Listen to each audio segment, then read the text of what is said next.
ప్రభు స్తోత్రాలు. దేవుడు ఈ దినాన్ని మనకిచ్చాడు.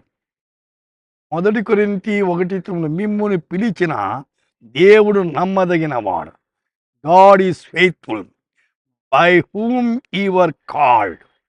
ప్రభు यीशु मसीह की संगत में बुलाया है. దేవుడు పిలవాల. ఆయన ఎంతైనా నమ్మొచ్చు దేవుణ్ణి. యెషయా 49:7 యెహోవా నమ్మకమైన వాడు. ప్రియులారా, మనం ఎంతగా నమ్మకంగా ఉన్నాం. మోషే దేవుని ఇల్లంతటిలో నమ్మకంగా ఉన్నాడట. గలతీ 3:26 యేసుక్రీస్తునందు మీరందరూ విశ్వాసం వలన దేవుని కుమారులై ఉన్నారు.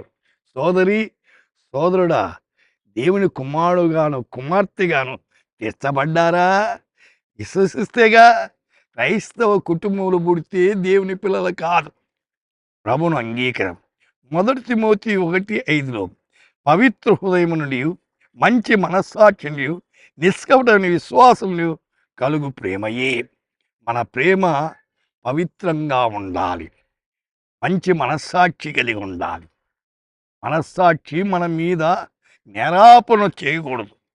రోమా 1:11 మనము ఒకరి విశ్వాసంతో ఒకరు ఆదరణ పొందాలి. విశ్వాసము ద్వారా పురికొల్పుకోవాలి.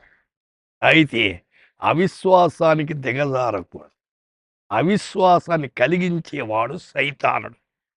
వాని మీద మనకు విజయం కావాలి. ఆ రీతిగా జీవించి మేలు పొందాం. ప్రార్థన చేసుకుందాం. ప్రభువా, పోతలందరినీ విశ్వాసములో పెంపార చేయండి. అవిశ్వాసాన్ని తొలగించండి. అవిశ్వాస జీవితం ద్వారా మేము దీవెనలు పొందకుండా అవుతున్నాం. దేవా, ఈ దినమంతా మీ బిడలతో మీరు ఉండి నడిపించమని యేసు నామమున ప్రార్థిస్తున్నాము తండ్రి. ఆమేన్.